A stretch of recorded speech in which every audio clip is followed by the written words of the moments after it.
At first glance, they look almost the same, but after months of daily use, the difference becomes obvious.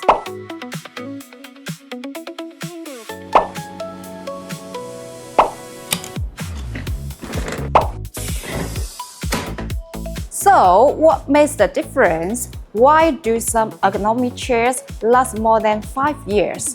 Why others start falling after just one? What do you think? Leave your answer in the comments. Many people think it's the price, but price isn't the whole story. The real difference starts long before the chair reaches your office.